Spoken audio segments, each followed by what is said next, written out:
them football focus doing? Last week they had Brady. This week they got Brady.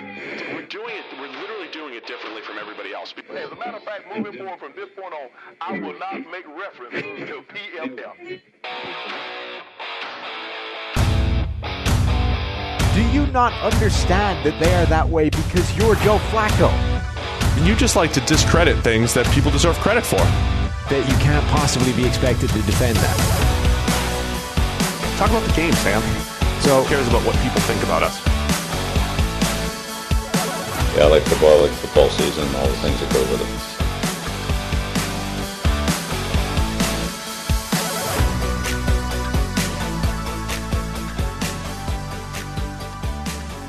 Welcome into the PFF NFL podcast. Today discussing the biggest NFL story for the 2020 season. We'll discuss a little Josh Gordon back to Seattle, Leonard Fournette to the Tampa Bay Bucs, Mohammed Sanu cut, and some questions about Kyler Murray as he heads into year 2. But first, a little note from our friends over at Monkey Knife Fight, one of the best deals we've ever given because all first-time depositors at Monkey Knife Fight that put at least $20 into their account while using the promo code PFF will receive a free PFF Edge annual subscription. That's a $40 value for $20, which is a no-brainer. And then you'll also get the opportunity to turn that $20 into even more money playing fantasy football and prop games at one of the fastest-growing fantasy sports sites in America in Monkey Knife Fight. So go to Monkey Knife Fight and deposit your $20 with promo code PFF today to receive a free PFF Edge annual subscription. What a deal. Just get Edge for $20 and you get a chance to win. So go check it out. Monkey Knife Fight, promo code's PFF, Sam. I love their system as well. It's like legitimately idiot proof. You know, even people like me can wander in there, just more or less click, done, gamble. It's perfect. I love it. Monkey Knife Fight, promo code's PFF. I'm back. I'm in studio. It looks great. Headshots look really nice. Well, this is our first the first real view of them, right? Because when you were quarantined and on the Zoom call, we had the tight shot, so you didn't really see the full effect. But now you get to see the decorating we were doing. I mean, the studio itself is good, and then it was like times 1,000 once we threw our headshots in there. Yes. So looking good. If you guys are watching on YouTube, appreciate it. Check it out. We're going to get into the biggest NFL story of the season. Really quick, though, I want to also remind people at PFF.com, Kickoff30 is your promo code for 30% off all of your PFF subscriptions. That's Kickoff30. This is the time of year we're all drafting for our fantasy team. We're all prepping for the year. We're getting ready to make some bets, whatever it might be. That is exactly what we have for you in product form here at PFF. The best subscriptions for all of that stuff. 30% off. Use Kickoff30 for 30% off. We are 1 week away. I know. 1 week. We made it. Almost. Don't jinx it yet. And you and I are almost going to be right in midseason form. We'll be previewing week 1 next Thursday. I don't know if we'll make predictions this year. We'll see. We did have that nice run during the 2018 season. Yeah. But let's get into, after all that's happened this offseason, we've been sitting here discussing many of the same things since February. But now the season is almost upon us. What are you looking forward to the most, or what is just the biggest story in the NFL for 2020? To me, the biggest story is all these teams loading up for like one year run at the Super Bowl ring, right? Obviously, you've got the Chiefs that have like locked down every significant component of that Super Bowl team for like the next 25 years.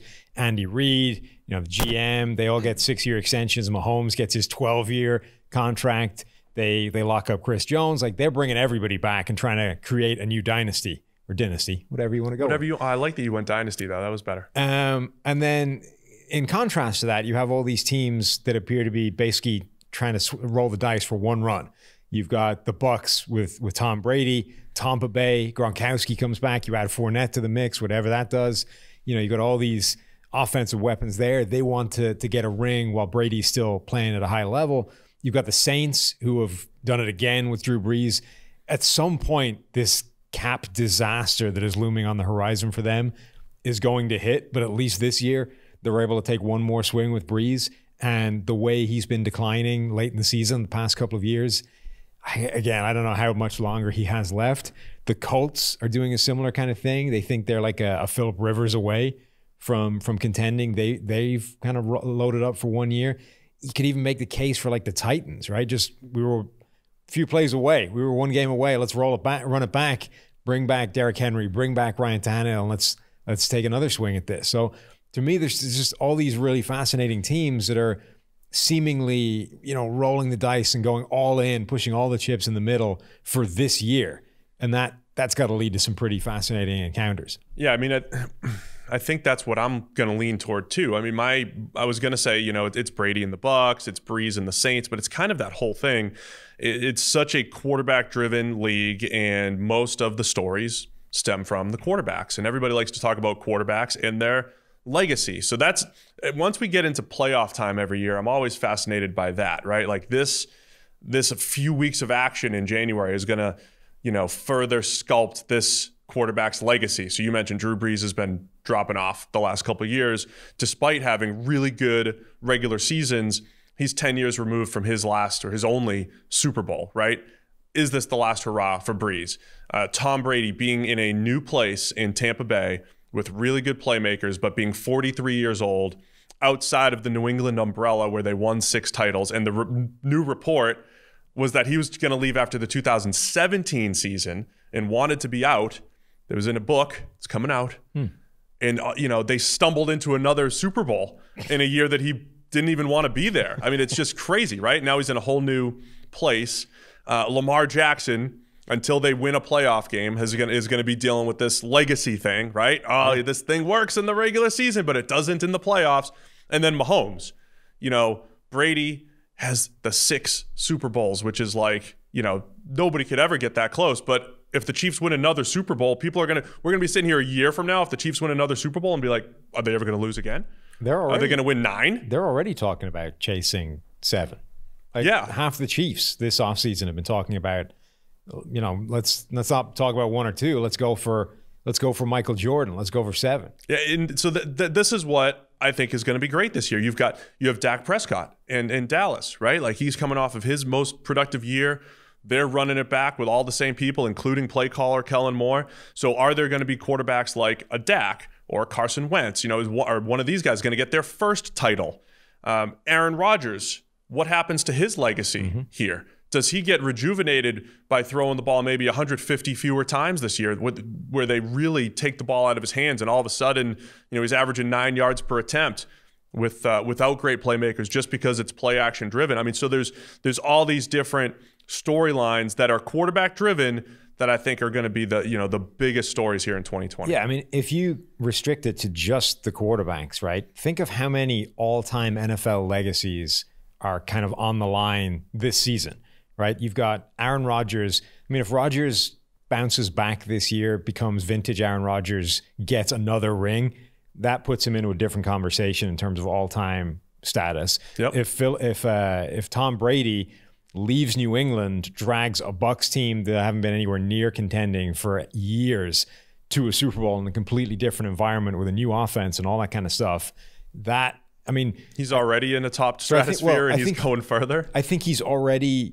probably most people's greatest of all time, right? He's number 1 on most lists, but this would take him from like number 1 with a really good argument for guys like Montana, for guys like, even Peyton Manning, whatever your top 5 is, they're all closely grouped together.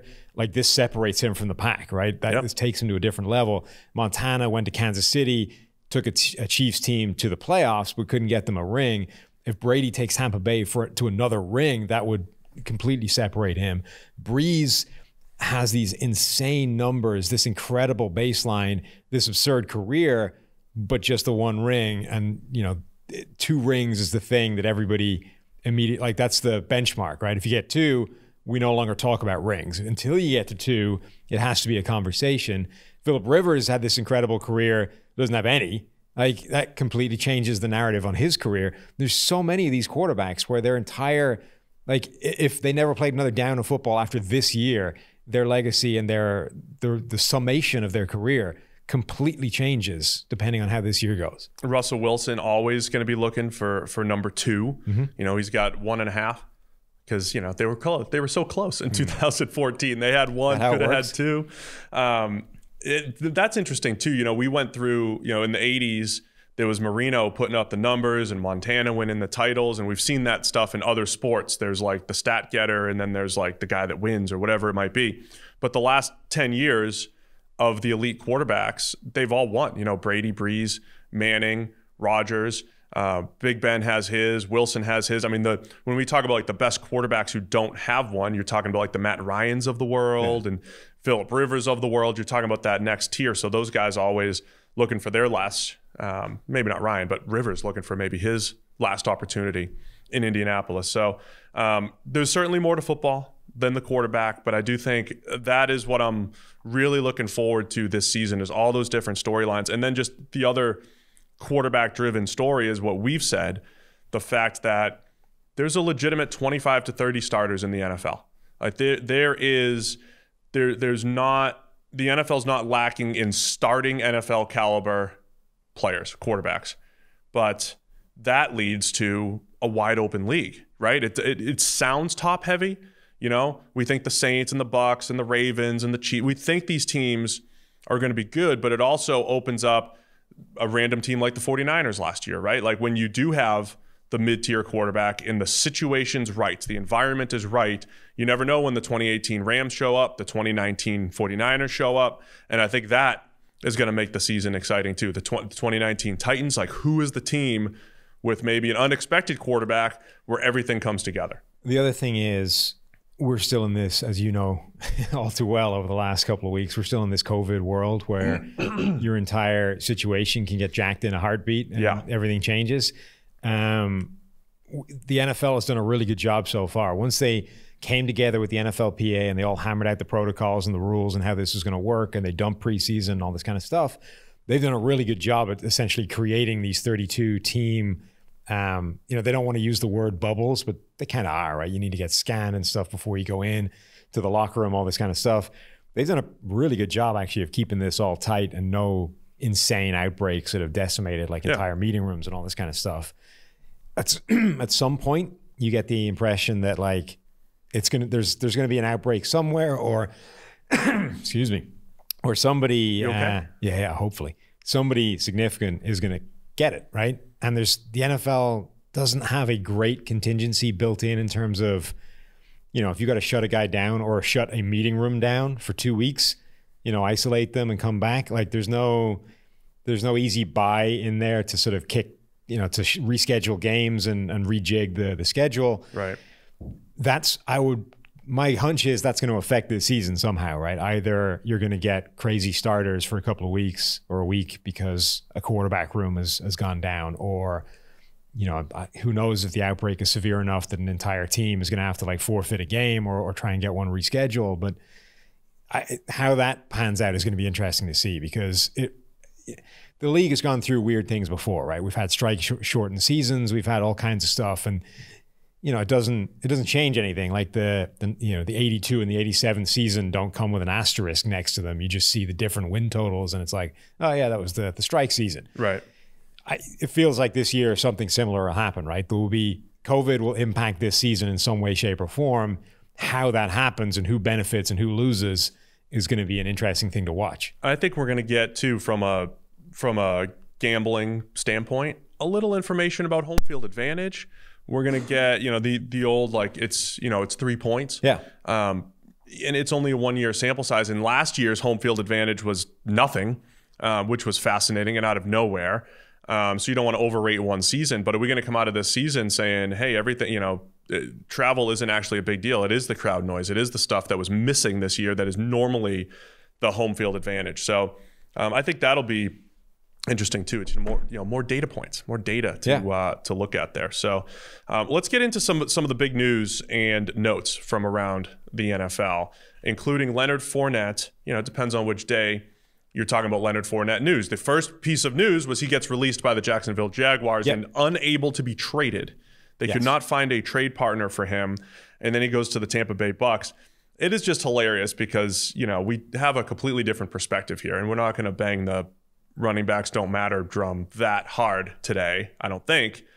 But it is just hilarious. Bang the Leonard Fournette doesn't matter drum. Yes, the Fournette doesn't matter. Like when the typical media member reports on Fournette to the Bucs, the next follow-up is like, look at all these Bucs weapons. Another weapon for Tom Brady. And it's like, man, if Fournette was just a guard, like nobody would even say anything like that. Mike Renner, former member of this show, current member of the 2 for 1 Drafts podcast with Austin, Mike tweeted, he had the best tweet that I've seen on it, which is the whole Leonard Fournette thing is hilarious. He's basically Greg Robinson, but with good. cumulative stats, plays in a position that accumulates stats. And that's really what it is. Leonard Fournette has not been a good NFL player at all.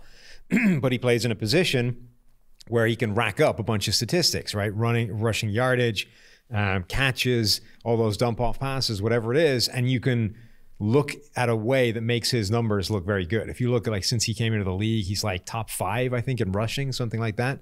But it's just a product of how much they've used him, which as the 4th overall pick is like a self-fulfilling prophecy, right? We have the 4th overall pick, therefore we need to feed this guy the ball, therefore he ends up with a certain amount of rushing yardage and catches and all these kinds of things.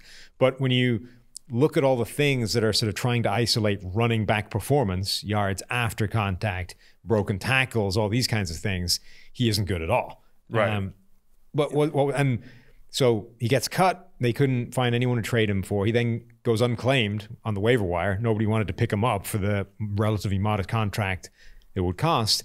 Then he signs for Tampa Bay. And yet, despite those 2 previous pieces of evidence, right, nobody wanted to trade for him, anything, and nobody was willing to claim him on waivers.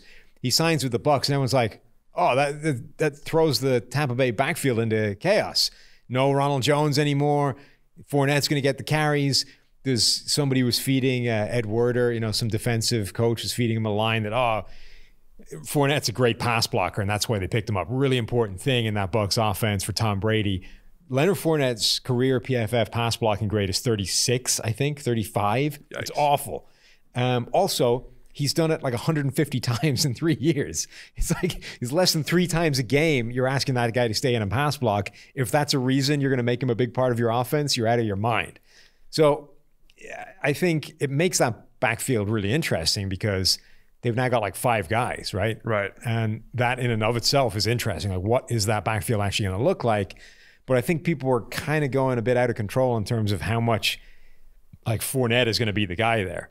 Yeah, I mean, the much maligned Ronald Jones. I mean, he's got 2 years under his belt, and the first year was putrid. And last year, he showed some signs. He was putrid. He was better. It was bad. It's really bad. That's what that means. No, I know. It was really, really bad.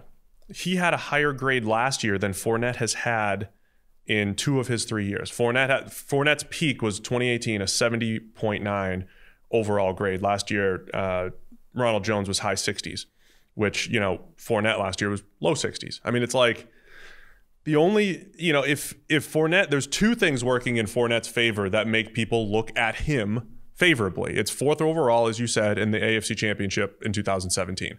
And after 2017, it was like the easy narrative, like, look at this. Draft them 4th overall, and they go to the AFC Championship. Also, it's hard to shake draft priors. If you got a guy that was a top 5 pick, if you saw him rack up whatever insane yardage you racked up in that sophomore campaign at LSU, those things are hard to get out of your mind, even like no matter how much evidence comes after the fact that probably isn't reflective of what he is. This isn't a running back specific thing necessarily, but running backs may be more susceptible to that than other positions. Right. But we've talked for years, like there are guys that make an NFL career because they were really great in college, and that made them top 5 picks. And it's just, if you're a top 5 pick, people are going to keep giving you a shot to prove that you still had what they thought you had at draft time, even like Mingo. But, I remember Davin Joseph. Like, it took like a decade for people to work out that he sucked. And honestly, he was never a good player.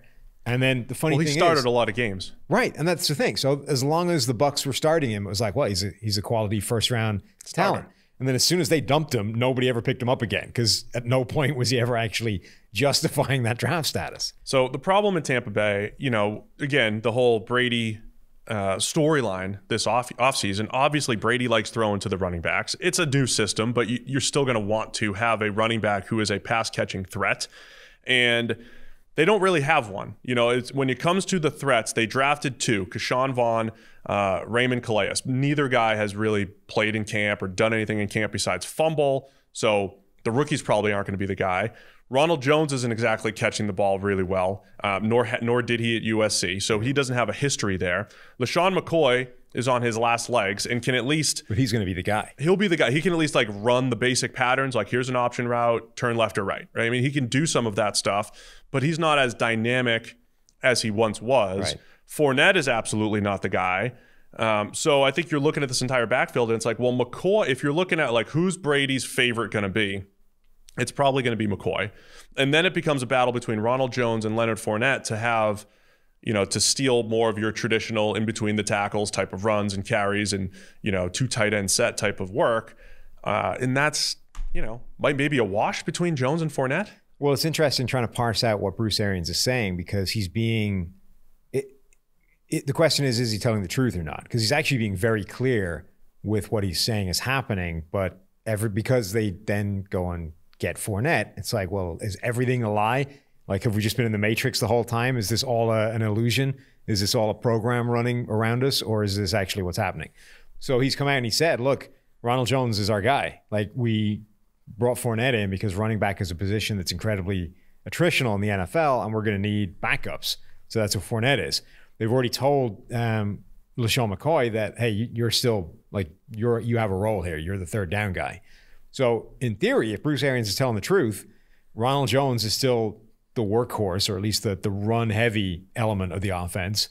LaShawn McCoy is the third down guy. Leonard Fournette is a backup. And then the question is, do they try and sneak Keyshawn Vaughn onto the practice squad? Do they carry a ton of back? Because the other guy is their special teams captain as well. So yeah, they're in a position where either they need to cut guys that they don't necessarily want to cut, or they have to carry a ton more running backs than most people do. You know who they might cut? Who? It's Leonard Fournette.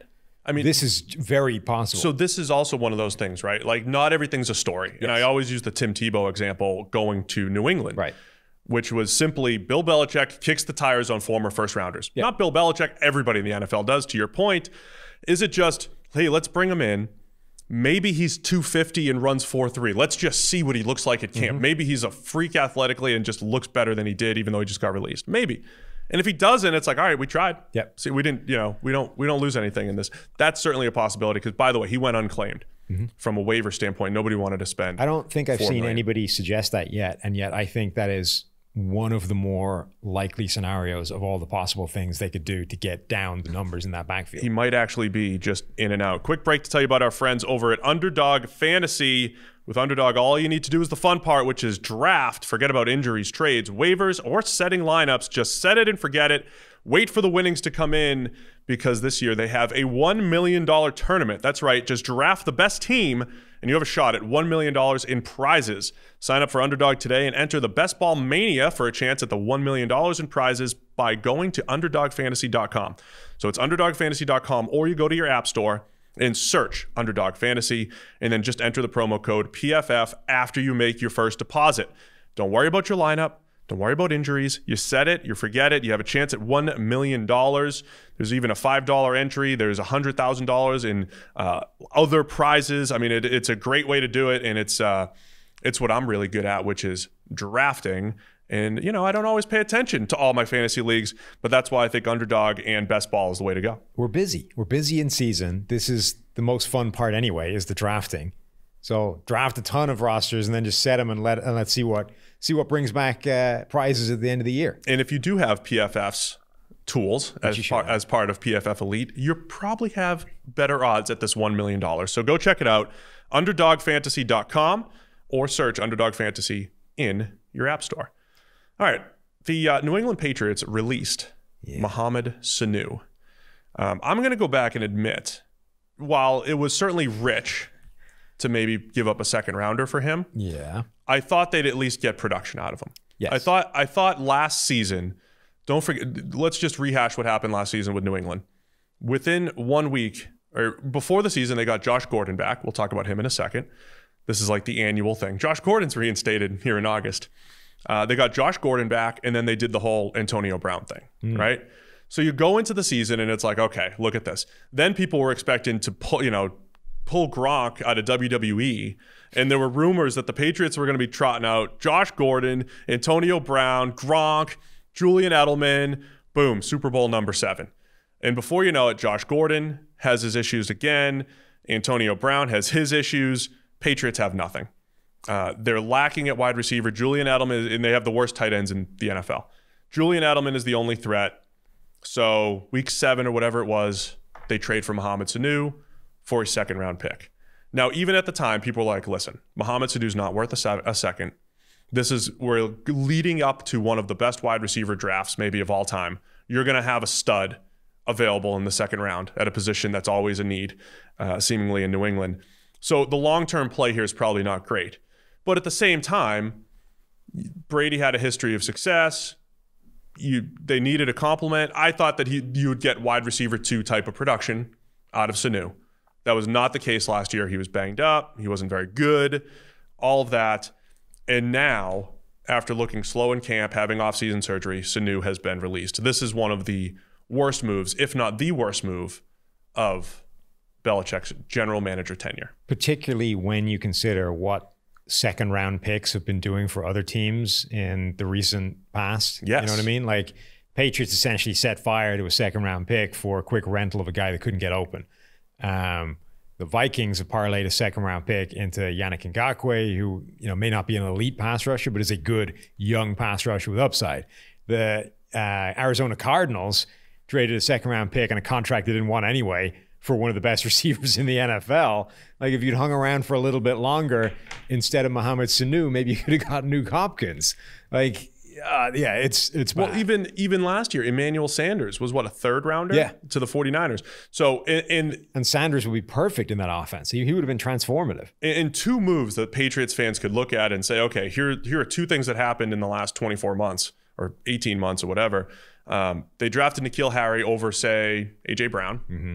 And they traded for Mohammed Sanu rather than Emmanuel Sanders, assuming they could have gotten him for the same, right? I mean, if New England's offense last year had A.J. Brown and Emmanuel Sanders, maybe Brady's still back there because he's like, hey, I got these 2 dudes coming back, right? Like, we're going to be okay. So, I mean, it's just a couple moves in a vacuum, but that's kind of what happens. If you miss, it's like, all right, you go from potential greatness to one of the worst receiving corps.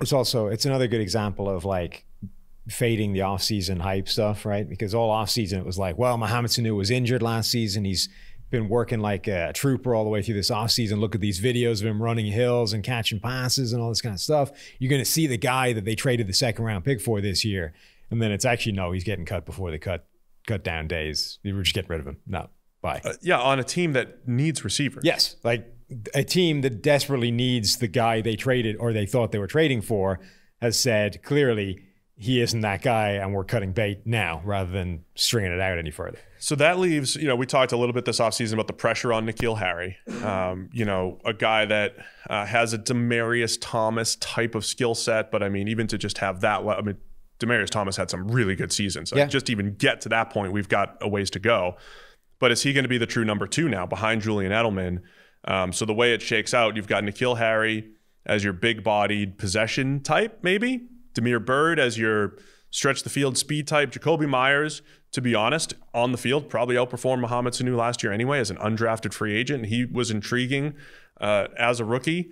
Gunnar Olszewski has been looking good as the next like undersized interior receiver. So it's not exciting on paper or anything, but again, it's not like Sanu was beaten out by this great cast of characters here. Well, this feels like a combination of all the strategies that didn't work for Cam Newton in Carolina in terms of a receiving core, right? You've got like the big body guy that doesn't really separate in N'Keal Harry. You've got the underneath slot guy that he doesn't really find that well in Julian Edelman. Like, this is just a group of receivers that Cam Newton doesn't play particularly well with. So that would be one of the things that I would be factoring into my Cam Newton projections, which is whatever he is health-wise and whatever this offense is going to look like, this receiving group has very close analogs to guys that were not successful with Cam Newton or that he was not successful throwing to overall in Carolina. This is not a good-looking receiving group, again, for the Patriots heading into the season. Including the tight end position, right? They invested 2 third-rounders, Devin Asiasi and Dalton Keene. and they just join, Ryan Izzo and other guys that aren't very exciting or athletic. So I think it's going to be quite a challenge. To go back to what's the biggest story in the NFL, I mean, I think you have to look at New England no matter what I cannot wait to just watch this thing unfold. Yeah. This is Bill Belichick without Tom Brady in a whole new world with, on paper, probably the worst roster they've had in 10 years. Last year's team on paper was the worst that they had in at least 10 years. That's a fascinating storyline just in and of itself, right? This Belichick and Brady together for the better part of 20 years, suddenly separated, and now each one is in direct competition with the other one in terms of proving that they were the guy, that they were the bigger part of the success they enjoyed together, even though obviously it's a symbiotic thing. One guy didn't make the other any more than vice versa, right? But if you're looking at them on their own, Brady is set up to be in a way better situation of proving that he was the guy, albeit, like it wouldn't, but narrative-wise, right? Brady is the guy that looks like he's got a way better shot of proving that he was the reason for the success than Belichick has this year. We will avoid that narrative. We will not make a 1-year quick judgment on that because we'll see. I think their greatness probably speaks for itself, but we won't overreact to stuff like that. I'll make no promises, Steve. Unless Brady's great and New England is terrible, then it's like, whoa. It's all the quarterback, Bill. Yeah, that's what I'm saying. It's all the QB. Never know. Because Brady's 43. I mean, what are you going to do? If he's not good, it's like, poor dude's 43. What could you expect at 43? Let's go to Josh Gordon coming back to the Seattle Seahawks. He did play with Seattle late last season. To be honest, I did expect a little bit more out of him. He caught 7 passes for 139 yards with Seattle, and it did look like, hey, with DK Metcalf and David Moore out there and Tyler Lockett, man, you add Josh Gordon to that mix. I mean, that's the strategy we keep talking about all offseason. Collect 3 or 4 dudes that the defense just can't cover. And even adding another former Patriot in Philip Dorsett, I think is a nice move because you have your sub 4.4 speed guy. And if anybody's going to take advantage of that in the NFL, it's Russell Wilson. Paul Richardson's back in the mix. Saw that. All of a sudden, the Seahawks go from they're not a great receiving core, but 1 and 2 is really strong with DK Metcalf and Tyler Lockett in their specific skill sets. But if just one of these guys, including Josh Gordon, including Philip Dorsett or Paul Richardson or David Moore, if one of those guys emerges and is really consistent, that is a much more dangerous group to go with tier 1 quarterback Russell Wilson. I think Gordon is a good fit schematically for what they're doing in terms of this idea of, look, everyone wants them to let Russ cook, but ultimately their plan is essentially to run the ball hard and heavy and then let Russ hit over the top, right? Take all the advantage of the few passing attempts they give him to hit deep shots constantly. Yeah. He very rarely targets you underneath stuff, but he's one of the most efficient and best and highly productive deep throwers in the NFL. So you get DK Metcalf, whose biggest strength is straight line speed over the top. You got Tyler Lockett, who's a really good deep threat for a guy that's tiny. Josh Gordon's biggest strength are those sort of speed, straight line, running, all that kind of stuff. So it fits, but at some point, just the sheer length of time Josh Gordon is not playing football is a problem. Right? Yeah. When was the last time he was a massive functional part of an offense? It's going back a fair amount of time. 2013. Yeah. That's quite a way away. It was really 2013. Now, to understand recent history too, in 2018, he showed flashes early with Cleveland. New England picked him up, and he made some huge plays for the Patriots. Yeah. And then right before week 15 or so, he was gone. And he was gone for their stretch run. They win the Super Bowl that year with Cordero Patterson and Julian Edelman as the 2 wide receivers. And it was really Patterson and Philip Dorsett as the 2 outside receivers. So, that's the risk factor there too, is the practice reps, right? Are you going to give practice reps to a guy who has not finished a season? I don't think since 13 or 14. I don't know the last time he actually finished, a season. So on paper, it's all right, let's take another shot. You pair him with Russell Wilson. He's your number 3 at best. with a guy like David Moore, who's averaged 17 per catch in his career, with the Philip Dorsett, like, man, there's some explosiveness here. But just how many reps are you going to give Josh Gordon when you don't know if he's going to be around? It feels kind of like the Leonard Fournette thing, right? It's insurance. Like at this point in his career, Josh Gordon is now really good DK Metcalf insurance. Oh, absolutely. That's a good way to put it. It's not that Josh Gordon is now this like dynamic extra piece of the offense that, wow, and look at what all these things can do together. It's like, no. DK Metcalf is the guy. If he goes down hurt, maybe Josh Gordon steps into that role and tries to fulfill that or pick up that slack. But that's what he is at this point in his career. He's insurance. He's not the initial plan. And that's the skill set. It's go routes, down the field stuff, as you said. But he runs Josh Gordon runs a really good slant. And so to me, that is where I would use him. If we're gonna use this let Russ cook phrase, you need to let him cook, as I mentioned on a couple shows ago, in the quick game. So if you're going to give him more passing opportunities, it's not just chucking it down the field. You're going to put the ball in his hand on 1st and 10, and you got to throw the short stuff. I think that's where Josh Gordon is really good. He's physical, uses his body really well. He runs the in cuts extremely well, slants, digs, things like that. Could be a part of the early down offense if you're trying to put the ball in Wilson's hands just a little bit more. I see you added a note here about Alvin Kamara. You want to talk about him for a minute? Yeah, that's the thing I forgot when I was sketching out the notes that I had for this show. Since our last podcast, we've had like a whole little drama about Alvin Kamara. It's like, oh, by the way, guys, he's been out of practice for 3 days and it's contract related. Then it's, well, the Saints might be trading him if they can't get a long-term deal done. And then it's, okay, they've had a talk. He's going to come back. We're going to try and get a long-term deal worked out. So it just sort of raises this whole thing of, Alvin Kamara is one of the more fascinating running backs contract situations that you're going to get because he's like the 2020 NFL running back, right? Fournette is a running back for like 1991, but Alvin Kamara is the guy for 2020. He's a way more pass-focused running back than he is a run-heavy guy.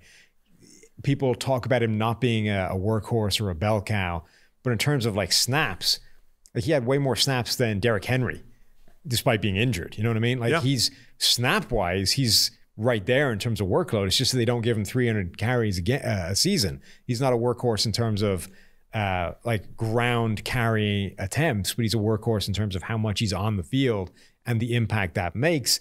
And then you get this, this conversation of his agent was putting out these things sort of saying, well, because he's so incredible in the pass game and all this kind of stuff, like they think they have a unicorn, right? And that just like, this is the sort of line I've been using is that everybody thinks they have the unicorn. It's all the data that says what you should do with running backs. Everybody's like, yeah, but this guy's different, right? This guy's special. We have the unicorn. And if that's your argument, if that's your starting point, I think your process is immediately broken. Now, eventually somebody's going to be right. And it's like, okay, you did have the unicorn. That was worth breaking the rules for. But far fewer people should be starting from that standpoint. But Kamara is close, right? He has 2 of the 3 highest seasons we've ever seen at PFF in terms of wins above average, right? Essentially value element for running back. He is an incredibly valuable piece to this offense. He's incredibly good with the ball in his hands after the catch. He's good in the pass game. He's good at the valuable elements, but he's still a running back. And you have to question how much of that is produced by this offense. Like we've seen guys like Pierre Thomas in the past look phenomenal in this offense, right? Guys who were screen guys, who were, again, primarily receiving backs. And I mean, I thought Pierre Thomas was a really good back, but on reflection, how much of that was this offense scheming him into space and making him look better than he would in most systems? So I think where the disconnect is difficult is if you just go back and look at Kamara's stats. And if you look at 2017, his rookie year, and he had 86 catches, including the playoffs. 86 catches, that's a lot, at 10.4 yards per reception. So like as a running back, averaging over 10 yards per reception, just using simple stats, 30 forced missed tackles after the catch, in almost 900 yards. In an offense that has Michael Thomas, had other threats, right? And you've got Drew Brees distributing the ball. So on one hand, you're like, well, for Drew Brees, a quarterback who spreads it around, is going to throw the ball accurately underneath, is going to get the ball in Kamara's hands when he has mismatches and all that stuff. On one hand, you say you need that guy. because that's what helps make this offense tick. On the other hand, to your point, do they just make that guy?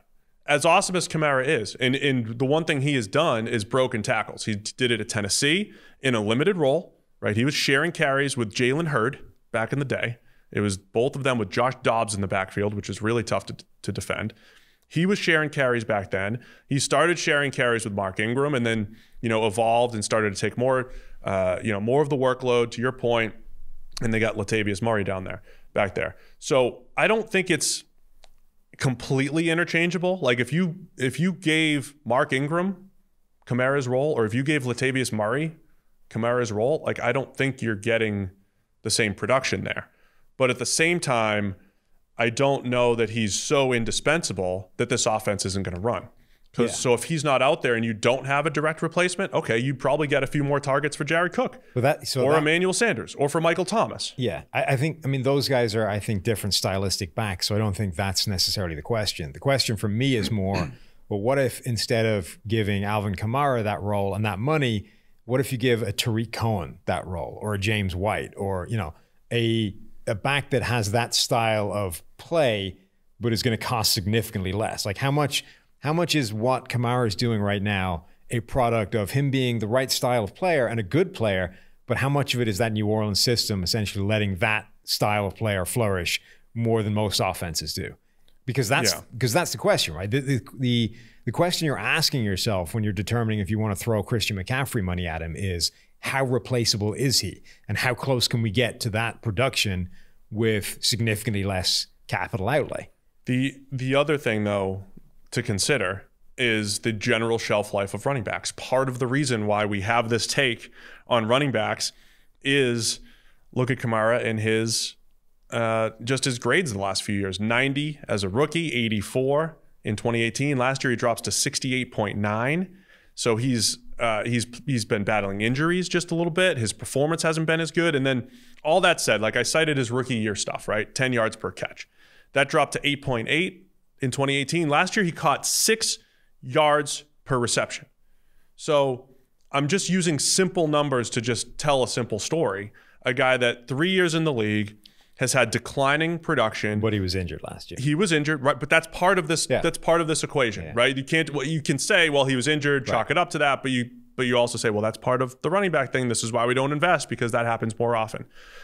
So the thing that I love about this, though, and if I'm the Saints, I'm more willing to pay him, is that comfort level of here's how Eric Eager said it the other day on Twitter, right? It was like, if you make a really good meal, the leftovers are going to taste good, right? If you don't have a good meal, though, the leftovers are going to taste as bad as the original meal.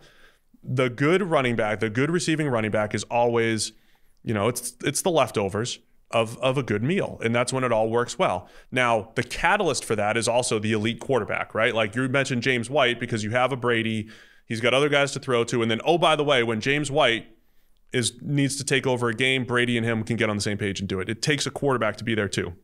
Obviously, Breeze has that. So Kamara is the guy when they take Michael Thomas away, when they take Jared Cook away, when they take Emmanuel Sanders away, oh, by the way, Breeze might feed Kamara for 10 receptions and not just checkdowns like you're going to be part of the game plan. There is value in, 1, 2, 3, 4 games a year. That's how you have to win. There's value in that. And you might be leaving this, holistic offense on the table if you let Kamara walk, because there's not a direct replacement for him right now. One of the problems I think that he has, his camp in terms of negotiating, is their starting point is essentially Christian McCaffrey, right? And while Christian McCaffrey might not be the unicorn in terms of being so insanely valuable, you can't possibly live without him, he is like the definition of workhorse in today's NFL. Like he has more snaps than any running back over the last 3 years. He has more touches. Like he gets the ball and is on the field more than anybody else, right? Now, you can definitely make the argument that Kamara is more of a workhorse than people are claiming he is because of the snaps, but he's like 1,000 behind Christian McCaffrey in 3 years. Like that's a huge amount. But here's a great data point though. Leonard Fournette or Alvin Kamara, which guy is the workhorse over the last 3 years? Well, people would probably expect it to be Fournette. Right. And yet Alvin Kamara has 7 more snaps on the field than Leonard Fournette over the last 3 years. Wow. Kamara is 4th in all running backs in terms of snaps on the field over the last 3 years.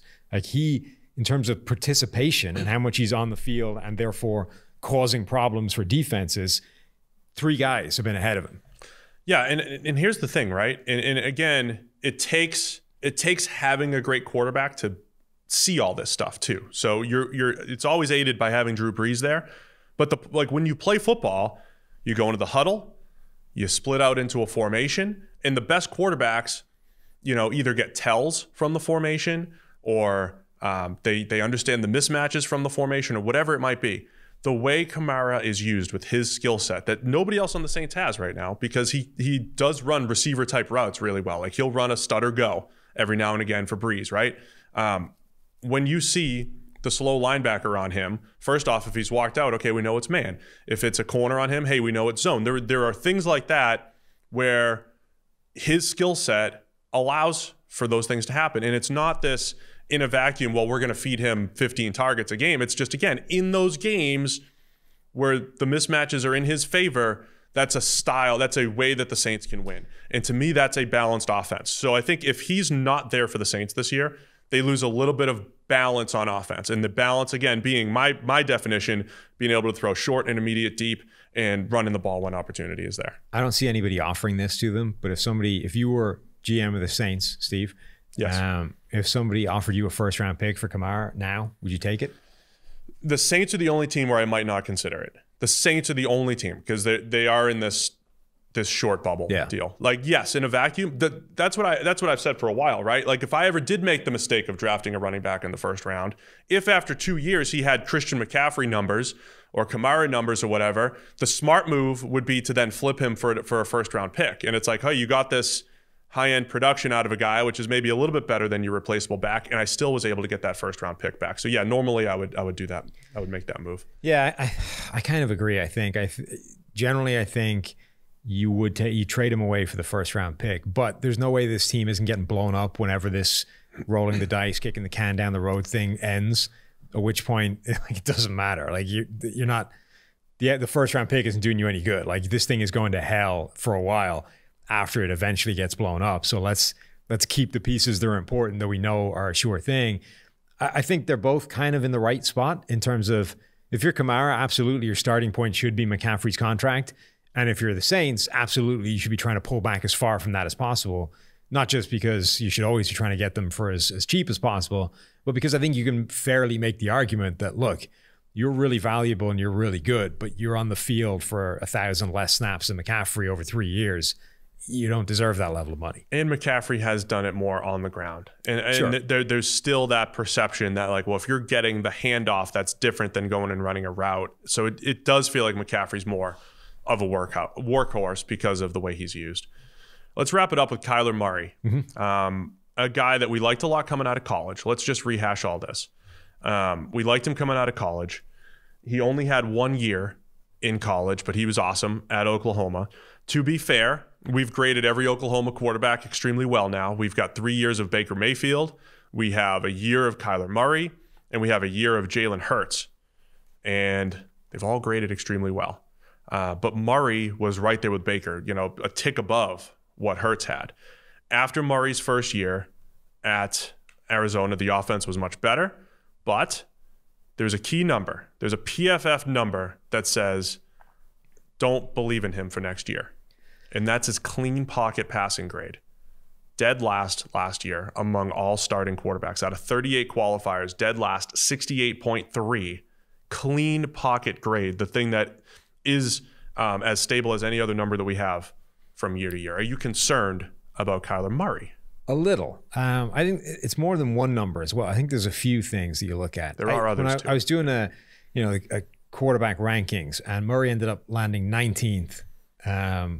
One spot behind Baker Mayfield, one spot ahead of Cam Newton for what that's worth, but 19. And it was like when I was doing it, I kept it felt harsh. I was like, it feels like everybody is so bought in to Kyler Murray. Like the good of what we saw from him in year one in Arizona, the difference that he made to that offense was so spectacular. It's like, wow, that guy's the next great quarterback.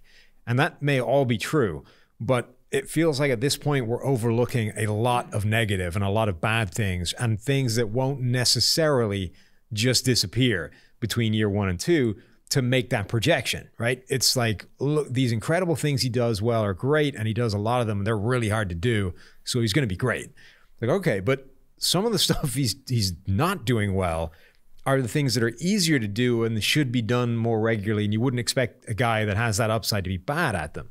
So, as you mentioned, his number from a clean pocket was not good. The other number that jumps out is that idea of we charged him for 23 sacks. Right. Which is by far the most we've ever seen from a quarterback over a season.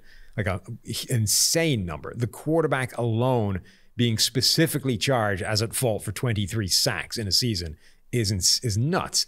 And then the other point, or the other number that Bruce Gradkowski, former NFL quarterback, PFF superstar right now, the number that he pulled out was Kyler's grade when in rhythm, you know? And that was, I think it was low. Again, it was in the 60s. It was way down the bottom echelon of quarterbacks. And these are things that you would not expect a quarterback that looks this good at times to be doing, right? It's, in theory, if you can make crazy things happen outside of structure and you can make all these amazing plays, when you're just dropping back from a clean pocket in rhythm, it should be easy, right? It should be like playing in your sleep. And yet that's where Murray struggles the most.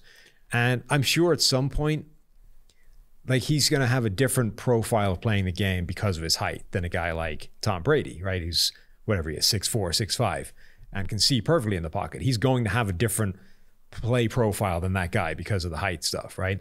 It's not, but the question is, should it be this bad at the stuff that should be routine? We were having a discussion the other day about something non-football related, and you made a point. You were like, if you're trying to see something improve and you make 3 changes to it, it's tough to go back and look and say, was it one of those 3 changes? Was it the combination of all 3? Like, what made something go from good to great, from bad to good, from good to bad, whatever it might be?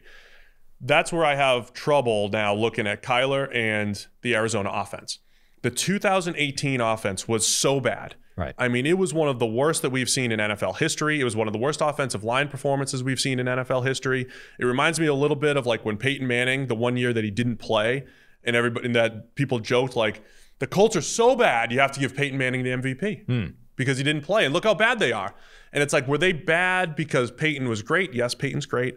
But also because his backups were Curtis Painter and Dan Orlovsky. Is that why? Right? Where if his backup was Teddy Bridgewater, you'd be like, oh, look at this 8-8 Colts team. They're not bad, right? Or was, you know, the whole roster was depleted. There were other factors at play besides this one thing.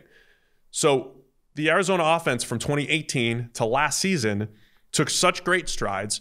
They protected the offensive line more with the new scheme. They had a whole new scheme. They ran more 4 wide than anyone else. Cliff Kingsbury's coming in.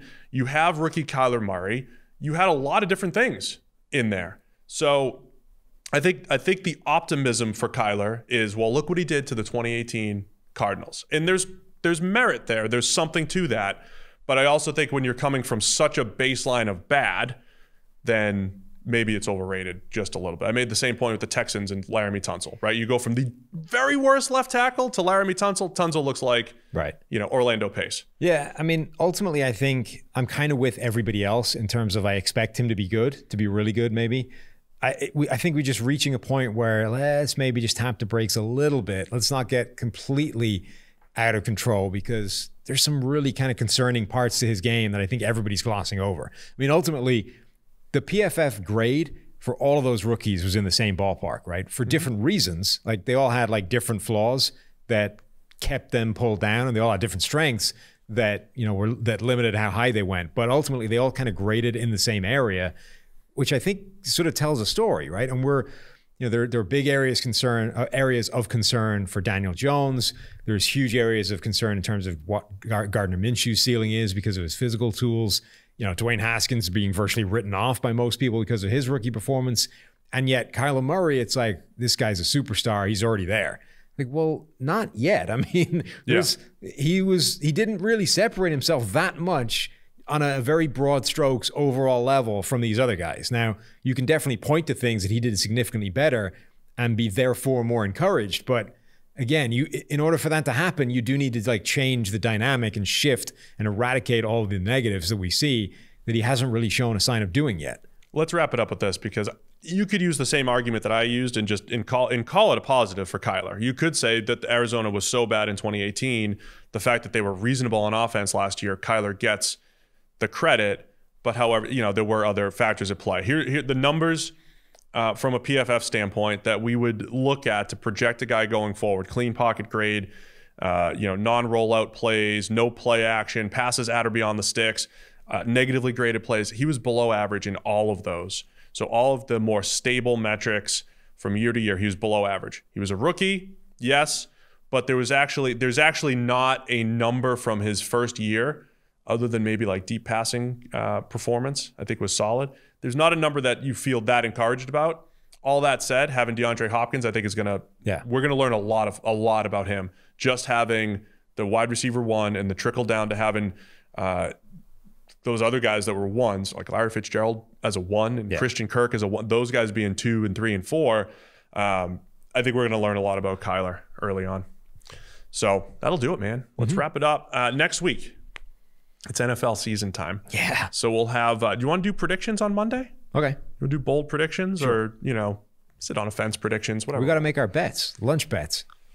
All right. We'll do our Brandon Graham lunch bets, and, I'll pick the Raiders to win 6 games again for the 4th straight year. I'll pick Patriots. I'm not going to pick Patriots-Packers for the 11th straight year of Super Bowl Let's predictions. each come in with like 3 things we're willing to gamble lunch on. All right. We can do that. So we'll have some somewhat bold predictions. Maybe this is the year Corey Davis gets his 1,000 receptions.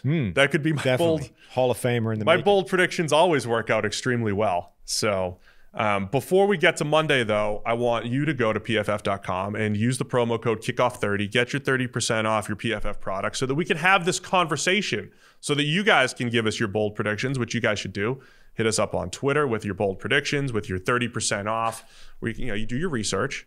Yes. Get your 30% off. You do your research with PFF Elite and come at us with your bold predictions for this season. And then next Thursday, we'll be back to previewing week 1. Yeah, first preview of the season. We almost made it. That we didn't. That there was a brief period where we didn't know it would even happen. No, we had no idea what was going to happen. But here we are, a week away. So thanks to everybody for tuning in. We'll be back on Monday.